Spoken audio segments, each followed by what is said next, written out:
빅뱅.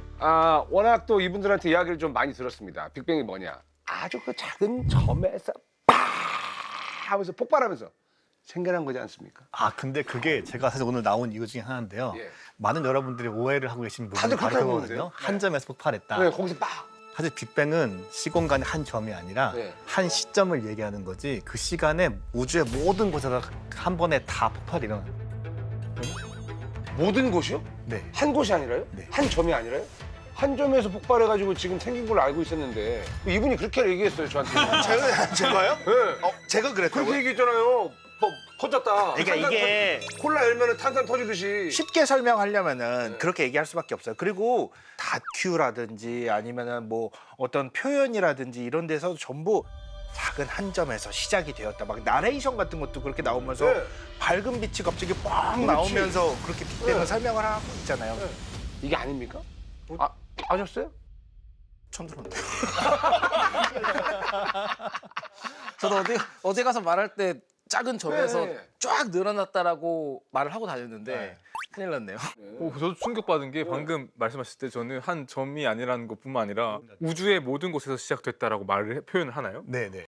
점이라고 한 게 약간 안 되는 이유 중에 하나가 뭐냐면 점이라고 하면 우리가 보통 점 바깥에 뭐가 있는 걸 생각하게 되잖아요. 근데 빅뱅 우주론의 우주는 이 세상 전체이기 때문에 세상 바깥에 뭐가 있다는 게 이상하지 않습니까? 그래서 점이라는 것이 잘 문제가 있다고 보고요. 그러니까 우리가 점이라고 했을 때 그래서 종이에 점을 찍으면 점 안이 있고 점 바깥이 있는데 사실 우주라는 건 세상 전체이기 때문에 그죠. 안과 밖이 있을 수가 없다. 그렇죠. 그리고 예를 들면 우리가 관측할 수 있는 우주는 딱 사이즈가 정해져 있어요. 크기가. 그래서 걔네들이 그 시간을 거슬러 올라가면 빅뱅 때 가장 그 압축이 돼가지고 조그만 데 모여 있을 수는 있어요. 근데 그게 크기가 없는 점이라는 건 아니죠. 저는 이 점이라는 게 점처럼 보이지만 그게 이제 일종의 약간 구멍이다. 그 구멍이 이제 드디어 열리려고 하는구나. 그렇게 생각을 했거든요. 근데 아예 그런 개념이 아니네요. 점이 아닌 거네요. 네, 점이 아닙니다. 그래서 빅뱅은 세 가지만 아시면 돼요. 점이 아니다. 점이 아니다. 그리고 굉장히 고온 고밀도다. 그다음에 팽창. 그 세 가지가 빅뱅의 핵심 키워드입니다. 이렇게 순서대로 점이 아니었던 거다. 뭔가 온도가 고온이 됐고 밀도가 뭔가 높아졌다. 네. 이게 밀집돼 있던 우주가 팽창이 되면서 점점 이렇게 늘어나게 네, 맞습니다. 예, 그런 정확한 거죠. 피처입니다. 예. 근데 왜 이름이 빅뱅인 거죠? 이름 때문에 좀 오해하기가 쉽잖아요. 맞아요. 이름 때문에 오해가 쉬운데 이 빅뱅이라는 이름은 1949년에 프레드 호일이라는 영국 학자가 있었는데 그분이 BBC 방송에 라디오에 출연해가지고 이렇게 우주가 이렇게 뻥 하고 빅뱅을 일으켰단 말이냐 하고 이제 얘기를 했던 거기서 유래를 하고 있습니다. 그분이 제일 처음에 얘기를 했군요. 네네. 사실은 호일이 이 이론의 반대편에 서 계셨던 분이기 때문에 조롱이 섞인 그런 표현이었던 거죠. 빅뱅이라는. 근데 왜 조롱을 굳이 하려고 했죠? 과학에선 흔한 일이죠. 슈레딩거의 고양이 그렇죠. 이런 네. 것도 양자역학이 생겼죠. 양자역학 그랬고 뭐 심지어 막 의사들한테도 옛날 19세기 이럴 때는 수술하기 전에 손 씻어라. 이것 때문에 감염된다라고 했던 거를 다들 막 비꼬는 걸 생각했는데 알고 보니까 그게 사실 맞는 거였고. 그런 일이 되게 많아요 과학에서. 거꾸로 말하면 그런 방식으로 조롱을 했다는 것은 당대에 있는 대부분의 과학자들은 빅뱅 같은 일이 우주에서 일어났을 거라고 생각을 하지 않았다는 뜻이겠네요. 그렇죠. 네. 그거 어떻게 생각했어요? 당대 대부분의 과학자들은 보통은 우주의 상태가 변하지 않는다고 생각했어요. 우주는 우주다. 그래서 이제 호일이라는 분이 한 게 정상 상태 우주론이거든요. 정상 상태 우주론요? 네. 정상이면 그 비정상 정상할 때 그 그 정상 비정상이 아니라 네. 그 정적인 상태라는 우주론이에요. 그래서 고요한. 그냥 이렇게 똑같은 항상 똑같은 똑같은 정적인. 네. 네. 어제랑 오늘이랑 내일 같다 그런 거죠. 그래서 우주의 시작이 있다라고 하는 빅뱅 우주론을 받아들이지는 못했어요. 근데 그 사람들도 그 은하 사이에 멀어지는 걸 알고 있었기 때문에 그럼 멀어진 은하 사이 물질들이 계속 만들어져 가지고 우주는 똑같다라고 주장을 한 거였거든요. 그게 이제 정상 상태의 우주론입니다.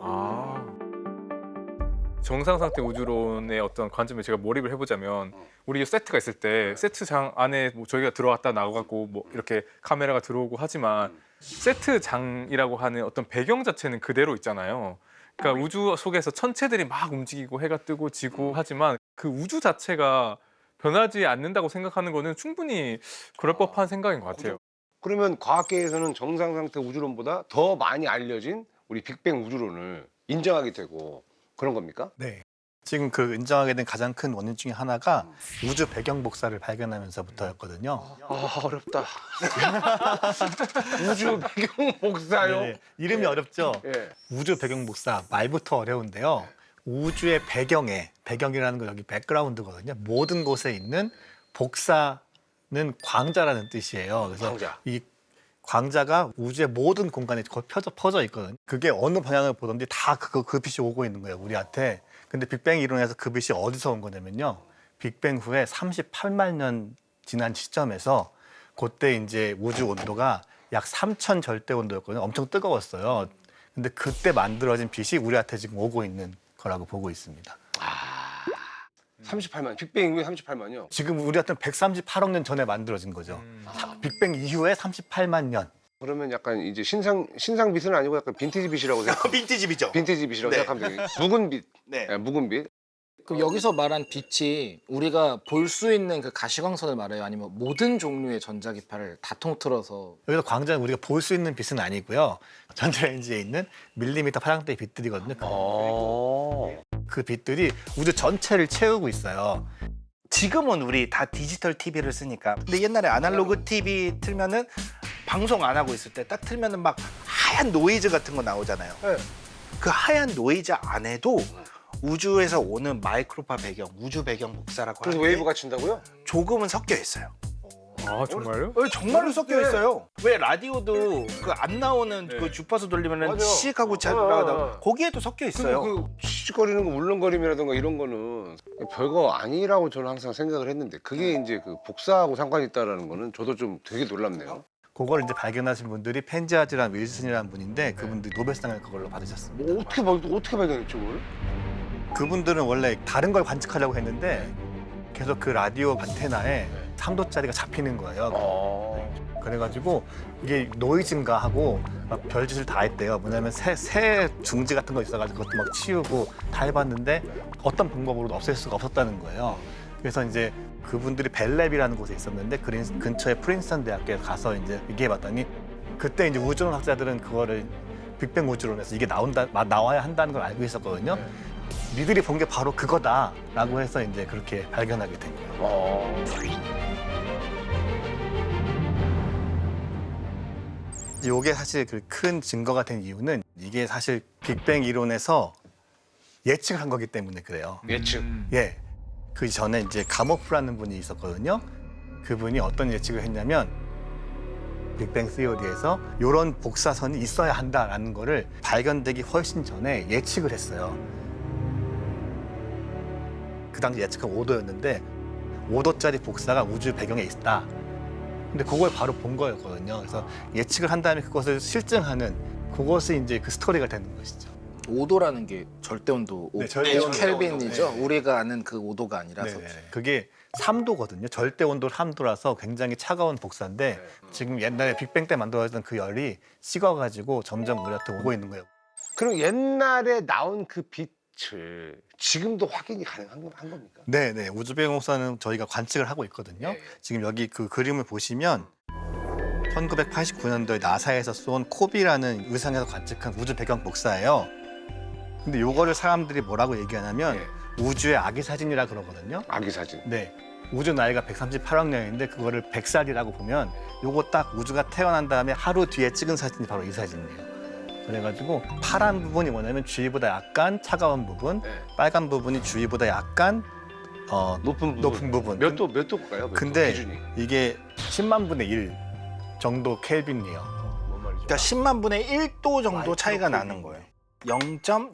0.00001도 차이가 나는 거예요. 0.0. 파란색하고 빨간색하고. 얼마 차이도 안 나네요. 그러니까 근데 이걸 관측한 거예요. 저희가 그 위성을 띄워가지고. 그 조금의 차이인데도 불구하고 빨간색이냐 파란색이냐가 나오네. 네네. 궁금한 게 저는 빅뱅이 한 점에서 알았던 무지랭이지만 이 그림은 많이 봤어요. 근데 이게 얼마나 크기예요? 우주 전체예요 이게. 그래서 우주 전체라고. 네네. 우주 전체요? 네네. 우주 전체의 사이즈거든요. 이게 450억 광년 반경이거든요. 우주 나이가 138억 년인데 이게 400 몇십억이면 네. 우주가 만들어져서 빛이 가는 걸로도 도달을 못한 아니죠. 크기인 거예요. 그때부터 빛이 온 거리가 450억 광년이거든요. 왜냐면은 빛은 항상 빛의 속도로 1초에 30만 킬로를 가는데 옛날로 가면은 고밀도가 되잖아요. 그래서 애들이 더 가까웠어요. 그래서 빛이 옛날에 더 많은 거리를 갈 수가 있거든요. 그래서 그게 450 광년을 갈 수가 있는 거예요. 근데 450억 광년을 우리가 가보지도 않았는데 450억 광년이다 우주는. 네. 이거를 계산해내는 것 자체가 좀 저는 좀 미스테리한 것 같기는 해요. 과학적으로 어쨌건 많은 분들이 동의하는 부분이라는 얘기잖아요. 그렇죠. 지금 우리가 지구에서 밝혀낸 물리학을 가지고 우리 세계를 이해하려고 했을 때 가장 잘 맞아떨어지는 이론이 바로 이 빅뱅 이론이고 거기서 설명하는 빅뱅 이론에서 나오는 거리는 450억 광년인 거예요. 근데 우주는 3차원이잖아요. 근데 이 3차원이 어떻게 이 타원형으로 표현된 이게 지금- 건지 네. 가늠이 잘 안 돼요. 이게 지금 빛이 딱 온 시간이 있잖아요. 그때부터 138억 년을 걸어왔으니까 반지름이 일정한 그냥 구라고 생각하시면 돼요. 천구. 네. 그리고 천구를 이렇게 펼쳐놓은 건데 그러니까 이게 보통 세계 지도 그릴 때 메르카토르를 하는 거 말고 시뉴스도이드하게 이렇게 그리는 그걸 네네네. 그대로 한 거예요. 그 왜곡을 없애려고. 그렇죠. 그리고 이게 이제 그 타원이 된 이유는 그 이 각 점마다 그 넓이 왜곡을 없애기 위해서 만든 그 몰바이드뷰라는 그 프로젝션이거든요. 네. 자 그러면 그 밑에 있는 거는 또 뭡니까? 두 번째는 WMAP이라는 우주 망원경입니다. 2001년도에 나온 건데 나사에서 쏜 위성이거든요. 근데 같은 건데 더 해상도를 높이고 그리고 더 감도를 높여가지고 더 선명한 상을 볼 수 있잖아요. 그래서 이제 관측을 하면서 암흑 물질이 얼마가 있고 암흑 에너지가 얼마가 있어야 되고 아톰들은 얼마나 있고 다 알아낼 수 있는 거예요. 첫 번째 거는 약간 좀 뭔가 작은 거를 확대한 느낌이고 두 번째 거부터는 약간 좀 전체가 보이는 느낌인데 네. 여기 오른쪽 약 한 4시 방향에 빨간 애들이 또 있어요. 얘네들은 뭡니까? 얘네들은 이제 주변보다 더 뜨거운 데죠. 저 뜨거운 거. 온도 차이가 아까는 이제 양분화돼 있잖아요. 빨간애, 파란애. 네네. 근데 여기는 지금 보면은 그러면 좀 더 온도 차가 다양한 애들이 있는 그렇죠, 겁니까? 그렇죠. 그 주변을 우리가 더 감도를 높여가지고 네. 빨간과 파랑 사이에 더 많은 색깔들을 넣을 수 있습니다. 근데 왜 같이 있는데 왜 누구는 온도가 이렇게 차이가 날까요? 이게 이제 우주 초기에 주변보다 약간 그 물질이 많고 네. 한 대가 이제 약간 더 빨갛고 주변보다 약간 물질이 적은 데가 약간 더 파란 거예요. 이게 처음에 우주 배경 복사가 생긴 것의 어떤 원인 그 소스가 균일하지 않았기 때문에 이렇게 얼룩덜룩한 모양이 그렇죠. 나온다고 균열하는 게 이해하면 10만 분의 1 정도만. 네.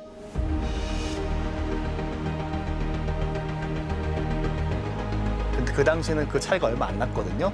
근데 그 중력이라는 놈들은 원래 조금만 차이가 나도 그걸 되게 부풀려요. 나중에 시간이 갈수록 중력에서 뭉치기 때문에. 그래서 나중에 이런 파란 점, 빨간 점에서 우리를 이루는 은하단이나 별 같은 것들이 만들어집니다. 이런 것만 봐도 이제 정상 우주론보다는 끊임없이 뭔가 변화가 있다. 왜냐면 작은 것에도 영향을 준다라고 해서 빅뱅 우주론에 좀 더 가까워지는 어떤 그런 결과값이 아닌가. 저는 이렇게 봐요. 왜냐면 변화가 보이고 그렇죠. 직접적으로 온도들이 다 다르니까 일정하다면 온도도 일정해야 되고 모든 환경이 다 일정해야 되는데 그런 게 아닌 게 이제 여기에서도 나오니까. 그렇죠. 예. 그죠? 맞습니다. 오케이, 좋았어. 우주 초기에는 모든 것이 아주 작게 차이가 났었거든요. 근데 이 작은 차이에서부터 시작해가지고 우리가 관측하는 모든 것들이 만들어진 거예요. 그렇죠. 그리고 세 번째가 이제 세 번째가 이제 가장 최근에 예. 2009년에 발사된 그 플랑크 위성이라는 건데 예. 요거는 그 WMAP보다 한 두세 배가 더 해상도가 높고 더 감도가 더 높아요. 요걸 가지고 마침내 우리가 이제 138억 년이라는 숫자를 얻어낸 거죠. 138억 년을 이걸로 얻어냈다고요? 네네. 이 지도를 잘 분석을 하면은 네. 지금 우주 시작부터 지금까지 우주의 스토리를 다 알 수 있거든요. 네. 그리고 그래서 그 스토리 딱 끝나는 전이 바로 138억 년이다. 이 사진이 결국은 지금 현재의 사진이 아니라 138억 년 전의 우주의 사진인 그렇죠. 거잖아요. 네. 138억 년 전에 우주의 사진을 찍었을 때 이런 사진이 나온다는 것은 빅뱅이 일어났을 때 가설적으로 원래 얘기했던 것이 실제로 관측을 통해서 증명이 된 것이기 때문에 이 우주 배경 복사 사진을 가지고 빅뱅을 우리가 얘기할 수 있는 거고 그렇죠. 구체적인 데이터로부터 결국 우주의 나이를 우주의 나이. 역산한 것인가요? 네. 야, 잘한다. 그러니까 깨달았죠? 그런 것 같아요. 예. 이건 첫 번째 레슨 좋은 건 너만 알기 이제 두 번째 레슨 자, 비지찌개 너무 고소합니다.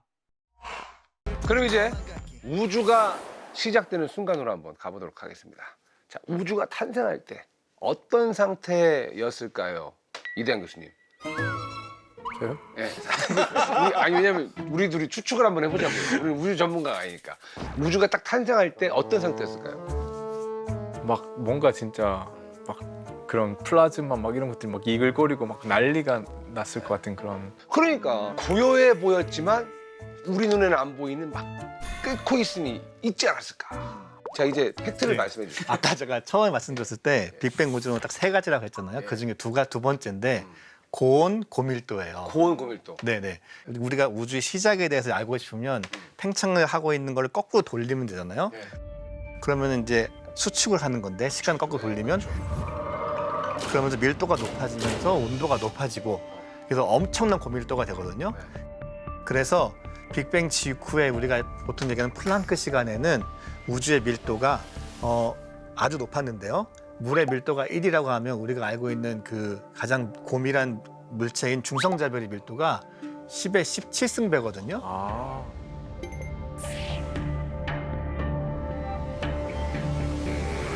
근데 이 중성자별이 매우 가볍게 느껴질 정도로 우주 초기에는 훨씬 더 높은 밀도였어요. 그리고 당시 우주 온도도 플랑크 온도 정도로 아주 뜨거웠는데 그건 10의 32승 32 켈빈입니다. 공- 절대 공- 온도. 공- 네, 공- 공- 공- 32개가 들어있는. 측정이 안 되는데. 그렇죠, 그렇죠. 그 측정이 안 되는 데가 정확한 답이에요. 왜냐하면 물리학적으로 뭔가를 의미를 부여할 수 있는 온도가 그게 한계예요. 한계치가 거기에요. 한계치가 거기예요. 한계치가 거기까지. 네. 그래서 플랑크 시간 우리가 물리적으로 의미 있게 잴 수 있는 가장 짧은 시간이고요. 플랑크 온도는 물리적으로 설명 가능한 가장 높은 온도입니다. 아. 근데 아까 제가 말씀드렸듯이 우리 우주 초기에는 온도가 엄청 높기 때문에 사실 플랑크 온도에서 우주가 시작할 이유는 없거든요. 그거 더 뜨거울 수도 있는데 아직 우리가 가진 물리학으로는 그걸 설명할 수가 없는 거예요. 아. 근데 고온은 사실 조금 이해가 되는데 고밀도라고 하면 일단은 물질이 있어야 되잖아요. 그쵸? 물질이 없으면 밀도가 없잖아요. 네. 근데 빅뱅 이전에는 물질이 없었던 거 아니에요? 갑자기 어떻게 고밀이라고 하는 게 있을 수가 있는지 아니면 원래부터 그 고밀, 고온은 항상 있었던 거예요? 그러면? 천문학을 하는 건 뭐냐면 지금 우리가 우주가 팽창하고 있잖아요. 네. 그걸 거꾸로 돌려서 점점 더 수축하고 있으면서 고밀도가 되는 그 과정을 저희가 말씀드린 거였고 걔가 어떻게 거기에 이르게 되었느냐 하는 건 저희도 잘 답을 할 수가 없죠.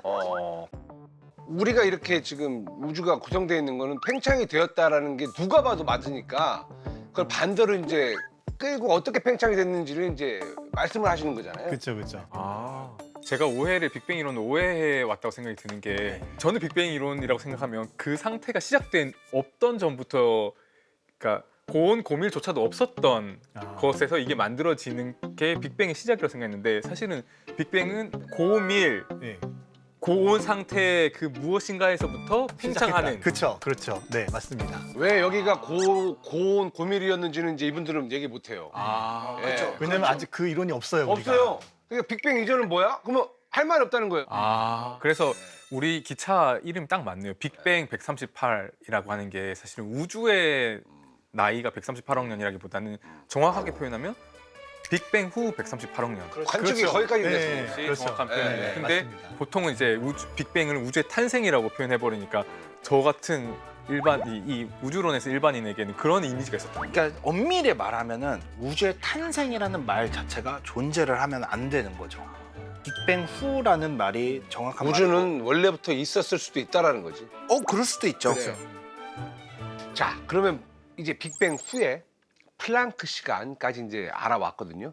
그럼 그 다음에는 이제 어떤 일이 생깁니까? 네, 그 플랑크 시간보다 약간 낮은 온도에서 일어났던 일이 이제 우주의 급팽창 현상이라는 게 있어요. 그 팽창. 네, 그 우주의 인플레이션이라고 하는 건데 인플레이션. 네. 인플레이션. 우주 전체가 진공 에너지로 딱 차 있어가지고 그 당시에 이제 우주 팽창이 가속하게 되거든요. 근데 인플레이션 동안에 진공이 지금 진공과 다르게 에너지가 높았어요. 상태가. 근데 그 에너지를 다 물질을 만들면서 없어진 거예요. 상전이가 일어나거든요. 그래서 그러면 인플레이션이 일어나기 전에는 물질은 없었다고 봐야 되는 건가요? 그렇죠. 지금 우주론에서는 그렇습니다. 진공이라는 말을 쓴 이유는 뭐예요? 그냥 공기가 없어서 진공인가요? 진공이라는 게 우리가 보통 왜 우리 또 실생활에도 쓰잖아요. 뭐 진공 포장이라든지 그럼요. 뭐 이런 거 그 안에 어떤 것도 존재하지 않을 때 우리가 진공이라고 쓰는데 양자적인 관점에서 봤을 때는 물질하고 반물질이라는 게 끝없이 생겼다가 없어지고 생겼다가 없어지고 하고 있어요. 가만히 있는 게 아니라 물질들이 이제 들썩들썩 하고 있는 그걸 양자 요동이라 그래요. 그 당시에 이제 어떤 일이 일어나냐면 그 우주에 있던 양자 요동들을 급팽창을 시키면서 양자 요동이 이렇게 들썩들썩 하다가 갑자기 팽창돼서 갑자기 쑥 멀어진 거예요. 뭐 정지가 된 거죠. 너무 멀어져서. 그래서 그 양자 요동들이 나중에 뭐가 되냐면 아까 우리가 봤던 그 우주 배경 복사에 파란 점, 빨간 점이 예, 되는 예. 그 씨앗이 바로 그 양자 요동이고 그리고 그 양자 요동에서 중력으로 응축이 돼가지고 은하도 만들고 은하단도 만들고 별도 만들고 우리도 만들어요. 그래서 우리가 다 양자 요동에서 결국은 온 거거든요. 야, 우리가 양자 요동에서 왔다. 야! 여기서 왔다 우리가. 와. 진짜 신기하지 않아요? 양자 요동 하나 건져갑니다. 당신은 양자 요동으로 태어난 사람. 그럼 인플레이션 다음에 이제 또 무슨 일이 생기게 될까요? 인플레이션 다음에 우주가 팽창을 하면서 온도가 자꾸 떨어져요. 팽창을 하면 떨어지는 거예요? 근데 팽창하면 같이 있을 때는 식는 온도가 거예요. 예. 함께 하면은 따뜻하고 사랑스러운데 멀어지면 점점 생각도 안 나고 차가워지고 온도가 식는 것처럼. 그렇죠. like 사랑처럼. 사랑처럼. 예, 그렇게 비하면 될까요? 팽창을 하면은 예. 밀도가 낮아지고 예? 온도도 떨어져요. 그러면서 인플레이션 끝난 다음에는 전자, 쿼크들이 막 따로따로 존재했어요. 아, 쿼크는 저희가 우리 양성자 들어보셨죠? 네, 그때 네. 우리 한 번 했었잖아요. 네. 양성자도 만들고 중성자도 만드는 입자. 네, 쿼크 네. 입자. 네, 맞아요. 예. 네. 바로 그 입자인데요. 쿼크의 특징이 뭐냐면 에너지가 높은 상태에서는 얘네들이 다 따로따로 놀아요. 네. 그러다 에너지가 떨어지면은 뭉쳐야 되거든요. 뭉치고. 따로따로 할 수가 없어서. 예. 그래서 빅뱅 이후에 10의 마이너스 5승 초 다음에는 쿼크들이 뭉쳐서 양성자와 중성자를 만듭니다. 아, 인플레이션. 다음에는 이제 쿼크가 양성자와 중성자를 만든다. 네, 네. 예. 그러면 인플레이션 동안 양자 요동을 통해서 만들어지는 물질들은 쿼크라고 보면 되는 거예요? 아, 양자 요동을 통해서는 그 아까 그 우주 배경복사에서 봤던 주위보다 약간 밀하고 소한 부분이 만들어지는 거고 물질들은 한 번에 다 만들어지거든요. 그러니까 인플레이션을 통해서는 환경이 만들어지는 거예요. 네, 환경이 만들어지고 환경이 물질에 모일 수 있는 환경이 만들어지고 지금 얘기하는 거는 물질 자체를 얘기를 하는 거예요. 근데 그 물질 자체라고 했을 때 여기서 물질은 쿼크들이 네, 쿼크 전자들인데 걔네들은 인플레이션 때 높았던 진공 에너지가 변환돼서 만들어진다고 하는 게 지금 학계에서 보는 시각이에요. 그런 다음에 쿼크가 만들어지고 쿼크들이 뭉쳐서 양성자, 중성자가 만들어진다는 거죠. 그렇죠.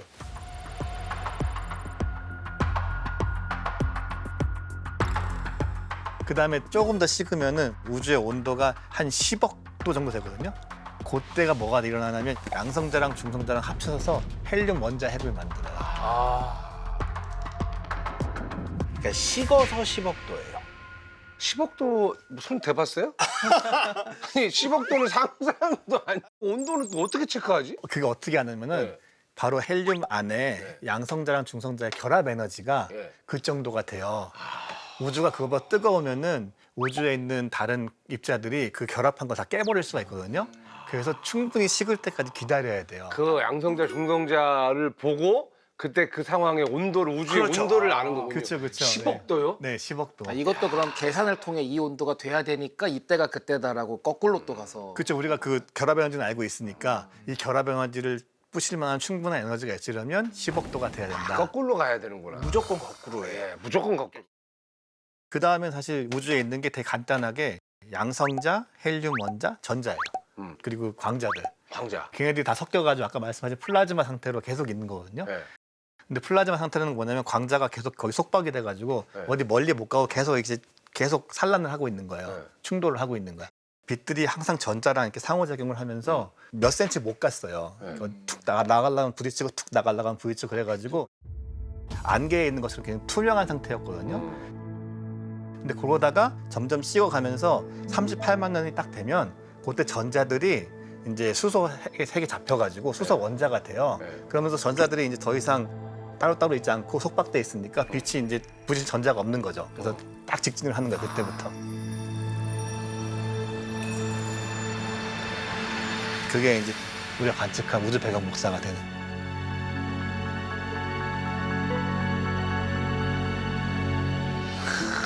온도가 정말 중요하네요. 네, 온도가 되게 중요하죠. 온도에 따라서 어떤 물질이 생기느냐. 광자는 본능적으로 뚫어야 되는데 직진해서 직진해서 나가야 되는데 계속 이게 섞여 있으니까 38만 년 동안 꾹 참고 있었던 거 아니에요? 그렇죠. 결국 아까 양자 요동이 뭐 별의 씨앗 이렇게 말하신 것처럼 결국엔 별이 될 텐데 그럼 얼마나 더 시간이 가야 별이 생겨요? 그러네요. 양자유동으로 별도 생긴다고 하셨잖아요.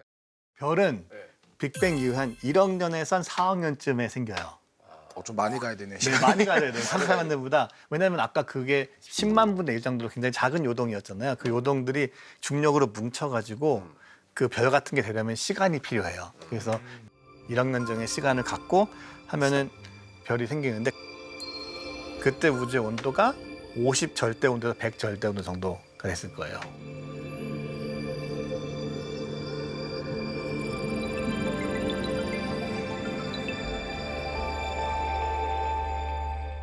요즘에 제임스 웹 우주망원경이라고 진짜 맞아요. 정말 좋은 망원경이 올라가서 많은 관측들을 하고 있는데 1억 년에서 2억 년 정도 된 은하들이 관측이 되고 있어요.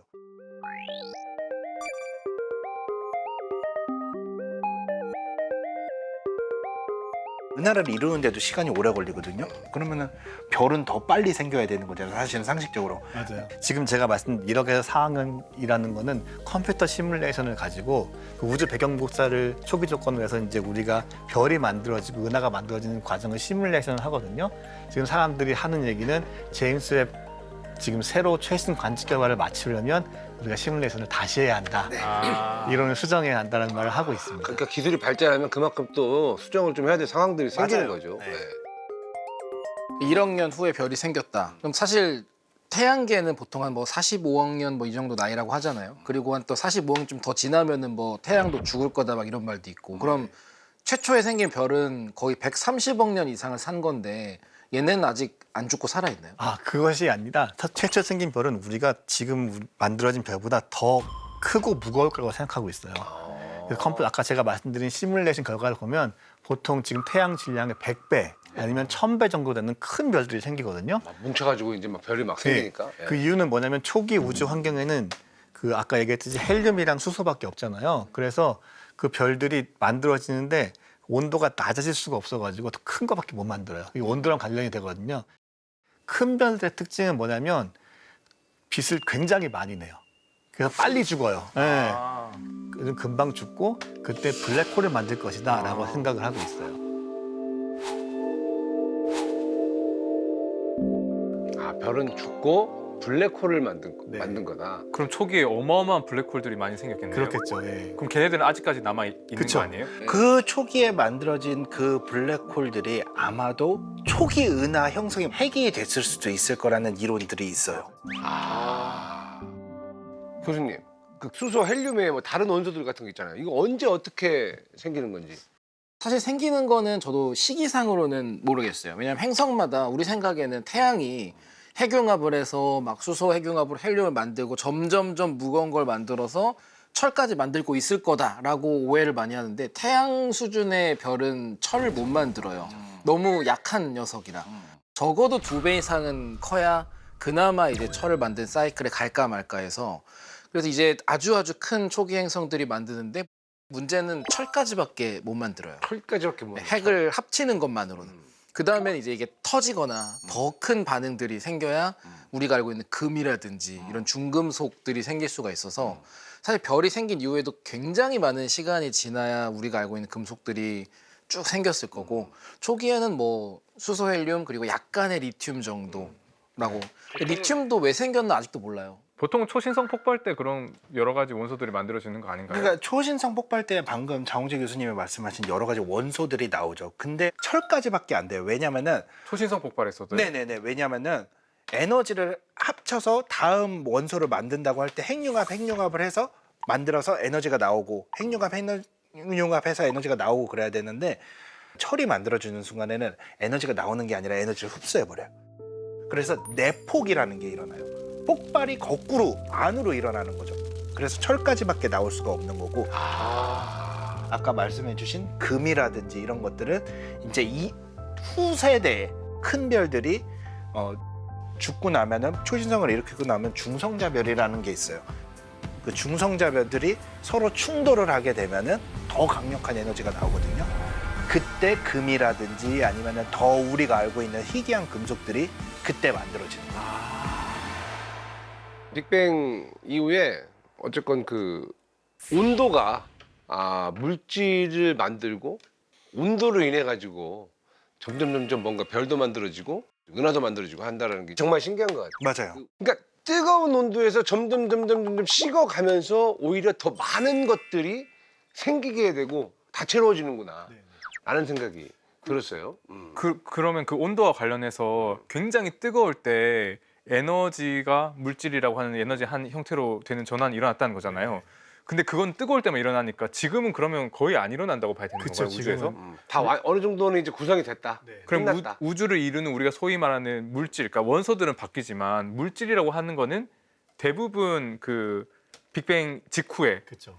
다 만들어지고 더 이상 그렇게 추가되는 건 거의 없는 지금은 거죠. 그렇죠. 식어가고 있으니까. 근데 그 식는 시간이라는 게 어마어마하게 길었잖아요. 사실 그쵸, 시간적으로 138억 따지면. 년 걸린 138억 년이니까 이게 우주의 온도가 식어가는 시간이 138억 년이면 이거 어마어마한 거잖아요. 그런 거를 알면 진짜 우주는 정말로 진짜 광활하구나 생각이 됩니다. 그러면 말씀하신 것처럼 빅뱅에 대해서 꼭 알아야 될 세 가지 중에 마지막 팽창입니다. 네.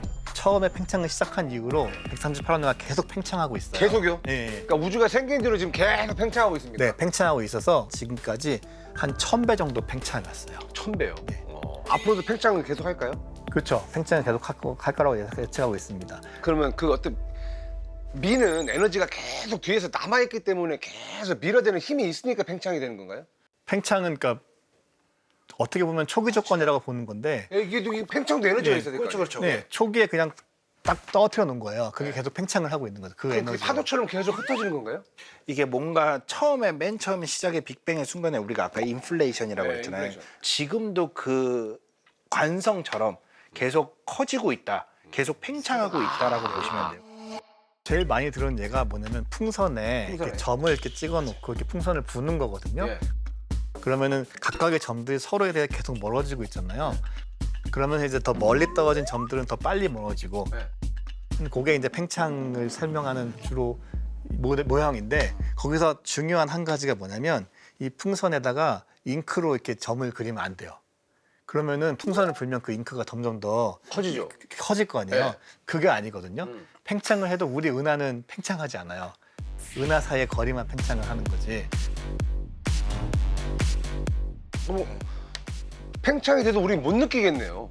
왜냐면 그냥 우리는 그냥 계속 그대로 그냥 가는 거니까 똑같은 그냥 중력으로 뭐 어떻게 아세요? 그거 정말 중요한 질문인데 어떻게 하시다니? 중요한 답인데 방금 깨달았습니다. 그러니까 똑같은 우리 중력으로 인해 가지고 우리는 변하는 걸 모르니까 그냥 이렇게 계속 가는 거예요. 모든 우리 그 은하와 은하단과 모든 애들이. 네네 맞습니다. 맞죠? 네. 팽창하는 우주에 있어도 우리는 그걸 못 느껴요. 그 관측을 해서 보는 거지. 느끼죠. 우리 자체에 있는 그 우리 주변에서는 그냥 똑같이 생각을 하게 돼요. 우주는 끊임없이 앞으로도 팽창할 것이다라고 많은 분들이 이제 생각하시면 되는데 그 팽창은 절대 우리가 느낄 수가 없다라는 거죠. 그렇죠. 근데 한 가지 중요한 예로 우리랑 가장 가까운 은하가 안드로메다 은하거든요. 예. 그 은하는 우리랑 지금 가까워지고 있어요. 진짜요? 오히려 팽창하지 않고. 이거 심각한 일입니까? 심각하다고 할 수 있죠. 안드로메다 은하는 우리 은하와 예전에는 100% 충돌한다라고 했었거든요. 안 돼, 근데 안 돼. 최근의 연구에는 확률이 좀 줄기는 했어요. 50대 50으로. 중력이 더 센 거예요, 팽창하는 것보다? 그렇죠. 그 둘 사이의 중력이 꽤 세가지고 가까워지고 있는데 언젠가는 둘이 충돌할 수 있다고 사람들 얘기하는 분들도 있어요. 근데 시간으로는요? 한 몇십억 년. 몇십억 년, 40억 년, 4, 50억 년. 근데 어차피 그 전에 지구는 끝장난다고 과학자분들이 많이 말씀하셨잖아요. 맞아요. 예. 팽창